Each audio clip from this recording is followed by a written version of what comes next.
Hoje está conosco alguém que tem um papel muito importante, né, nas campanhas de vacinação infantil aqui no Brasil e que tem um trabalho importantíssimo porque ele criou a lei do SUS, que hoje nos permite, então, poder estar realizando essa vacinação contra a pandemia.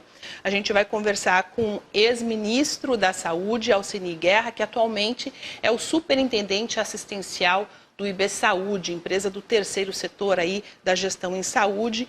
Ele que trouxe campanhas para o Brasil de vacinação de muito sucesso. Ele já está conosco, Cláudio. Muito boa tarde, doutor Alcini. Seja bem-vindo ao Portal RDC. Boa tarde, Cris. Boa tarde, Cláudio. Boa tarde. Um prazer enorme estar com vocês, ouvi-los até agora. Nós estamos no meio de uma pandemia, a pior da história, mas felizmente uma doença que tem solução pela vacina.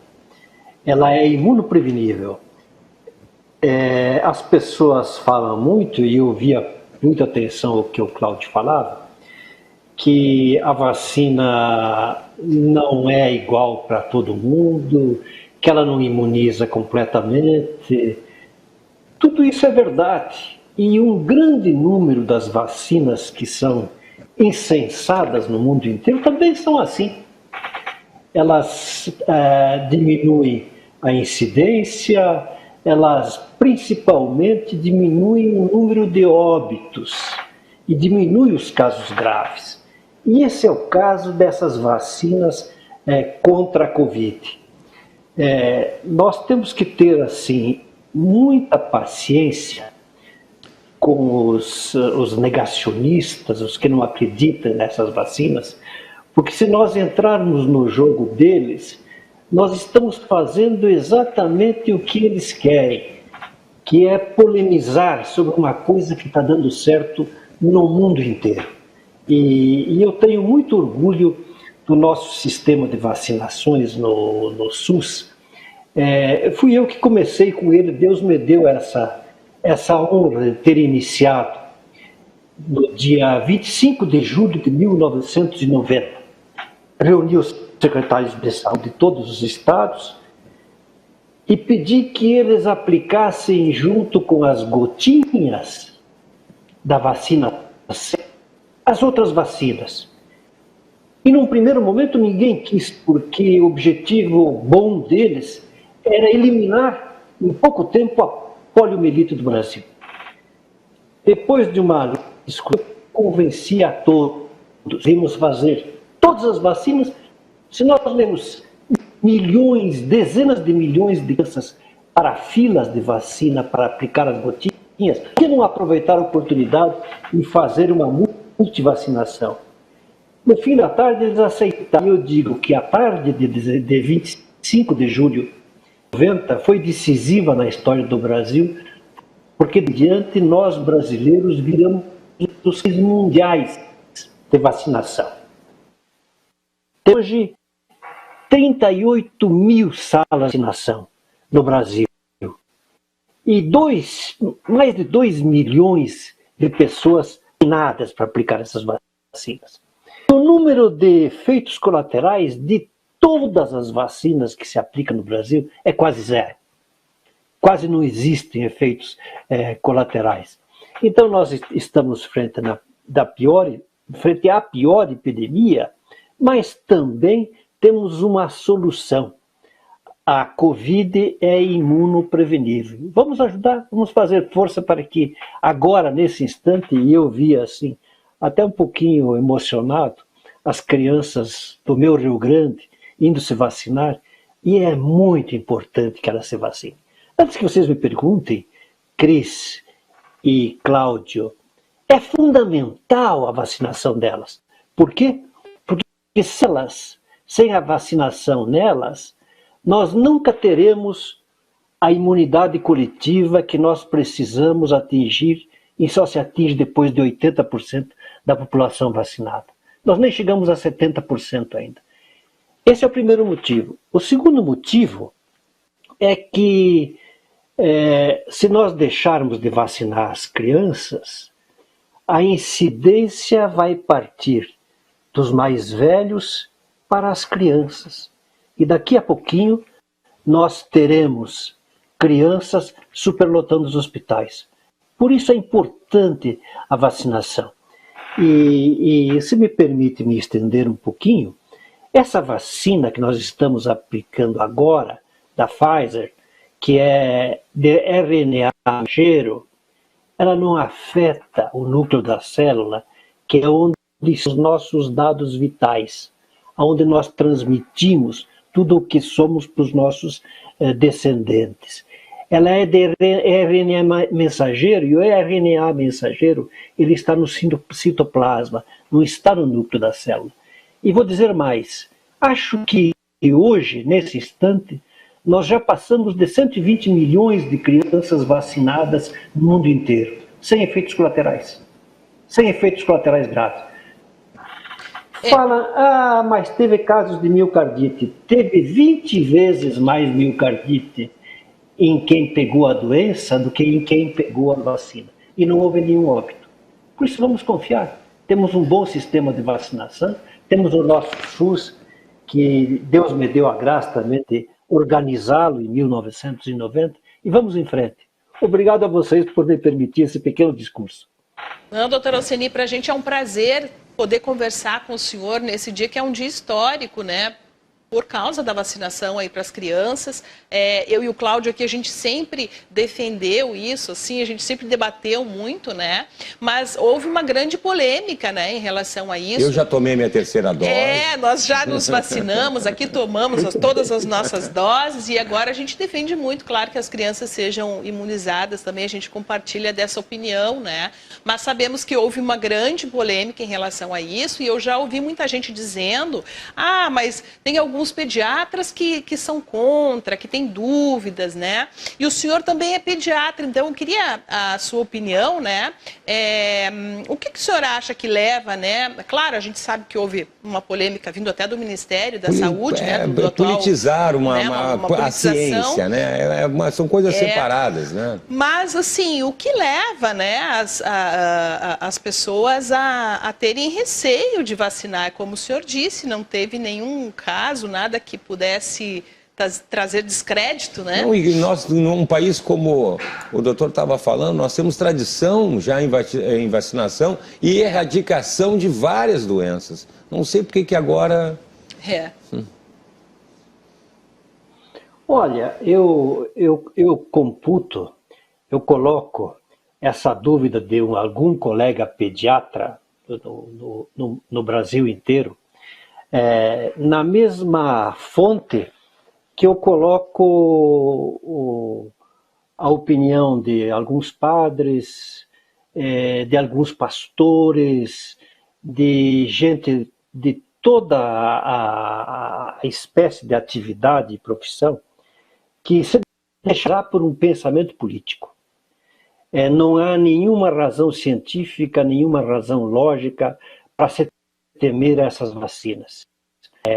Quem está alardeando é um agrupamento político. Eu vou dizer agrupamento porque eu quero dizer assim, um segmento dentro de um segmento maior. Existe uma corrente política no Brasil que hoje tem o poder em muitos estados, muitos municípios, inclusive no governo federal. E dentro desse segmento existe uma pequena parcela de gente fanatizada inexplicavelmente contra a vacina. O que nós temos que fazer?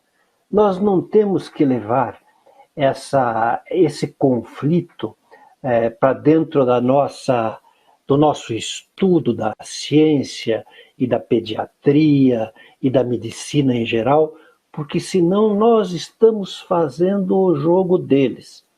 Essas referências, elas têm uma fonte política e nós devemos deixar essa particularidade política para resolvê-la em outubro desse ano. Não podemos entregar a ciência a esse embate. O mundo inteiro está convicto, até os grandes líderes, como o ex-presidente dos Estados Unidos, que se convenceu que a vacina é necessária. Então nós estamos ganhando essa guerra. E quem está ganhando guerra não tem que voltar atrás para atirar em quem não tem muita importância no aspecto científico. Pode ter no aspecto político, mas não tem no aspecto científico. Então vamos confiar na ciência, vamos continuar vacinando. Nós, o Brasil, somos os campeões mundiais de vacinação. E vamos continuar com essa guerra. Eu quero lembrar, Cláudio e Cris, que em um único mês, no começo de 92, quando nós estávamos nos aproximando do 1 milhão de casos de sarampo, estávamos ainda nas centenas de milhares, mas iríamos ter 1 milhão de casos de sarampo. Vacinamos no mesmo mês, num único mês, 48 milhões e 26 mil jovens brasileiros. E ficamos sem o sarampo 30 anos. Sabe o que é ficar 30 anos sem uma doença que pode matar? Que bênção foi aquele ato. E para fazer aquilo, eu era ministro da Saúde e enfrentei uma oposição interna, mas fizemos e vacinamos. Na época, eu quero rir um pouquinho com vocês, em memória dele, que foi um dos maiores cientistas que o mundo já teve. O Albert Sabin era contra a vacina injetável. Ele queria uma vacina por aerosol. A vacina dele não foi aprovada e nós eliminamos o sarampo durante 30 anos no Brasil. Veja que, às vezes, para você plantar um programa como esse, de vacinar crianças, você tem que enfrentar uma oposição muito dura, mas tem que enfrentá-la até com um pouco de bom humor e vencer essa fase, para que todas as nossas crianças possam ser protegidas contra essa pandemia do coronavírus. Que maravilha! Tomara, né, que a gente consiga vacinar aí 100% das nossas crianças, né, doutora Alceni, para ver essa doença cada vez mais longe, né? A gente já conseguiu aí vacinar a maior parte da população, né? Lembro que lá no início também teve atraso, também teve embates, também teve problema, né? Depois a coisa andou, né? E agora, aos trancos e barrancos, está iniciando a vacinação aí das crianças, então a gente tem esperança, assim, que siga e que aqueles pais que ainda têm alguma dúvida consigam se esclarecer, né? Consigam confiar na ciência. Cris, a minha grande preocupação hoje não é mais com a vacinação de crianças, que eu acho que vamos rapidamente, em poucos dias, vacinar 80% delas. Poucos dias. A minha preocupação, Cris, hoje é com um fato que eu gostaria muito de puxar para o debate no Brasil inteiro. Nós temos 20% da população que ainda não se vacinou. Esse é o nosso grave problema. Como ministro, eu vou dizer da minha experiência por vocês. Nunca erradicamos nenhuma doença com menos de 80% de vacinação. E nós estamos hoje no Brasil atingindo 70% com a segunda dose, a dose completa. Mas tem 20% que não se vacinou de nada ainda. Então nós precisamos ir atrás dessas pessoas, convencê-las, porque é uma batalha nossa para prevenir a nós todos dessa pandemia durante esse ano. Se nós não vacinarmos mais de 80%, nós estaremos expostos, como estamos hoje, né? Ontem o Brasil teve 132 mil casos da doença, o recorde. É claro que é uma variante mais benigna, uma variante que mata menos. Não temos hoje aquele drama terrível dos meus colegas médicos. Eles me diziam que era insuportável aquilo, de ter que escolher quem ia receber oxigênio, porque o oxigênio era pouco, e quem não ia receber, consequentemente, ia morrer. Tinha que escolher entre duas pessoas. Estabeleceram critérios para escolher quem iria receber. Mas era um drama. Quando você escolhia, você sabia que você estava deixando alguém provavelmente condenado à morte. Nós não temos esse drama hoje. Não temos mais falta de oxigênio. Os casos não são mais tão graves. Mas nós estamos superlotando as nossas dependências de saúde. Como é que nós podemos ajudar? Convencendo esses 20% que eles precisam se vacinar, porque além de se proteger a si mesmos, protegem as suas famílias e protegem a nós mesmos. Então é uma guerra santa nossa contra esses 20% para convencê-los com argumento. Como nós estamos com a ciência do nosso lado, nós precisamos achar a boa argumentação para convencê-los. Convencê-los que eles estão ajudando a si mesmos, suas famílias e a nós mesmos. Para ver se nesse ano a gente elimina essa pandemia do Brasil. E eu acredito que mais efetivo do que todos os bons instrumentos que nós usamos é a vacina. E precisamos convencer esses 20% de pessoas, de brasileiros, que a vacinação deles é importante.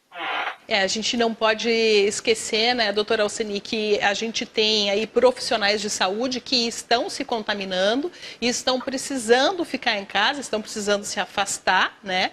E que isso também traz prejuízos, porque daqui a pouco chega alguém infartando no hospital e tem menos profissionais para atender, né? Então, é claro que a gente tem uma realidade bem diferente graças a essa vacinação, mas aí quem ainda está em dúvida sobre se vacinar ou não, né? A gente tem que lembrar desses casos, né? Dessas situações que podem acontecer. É só a gente observar agora o aumento das contaminações, mas que não foi igual para o aumento das internações e muito menos as mortes, né, doutor? Aí, se alguém tinha alguma dúvida, está aí agora.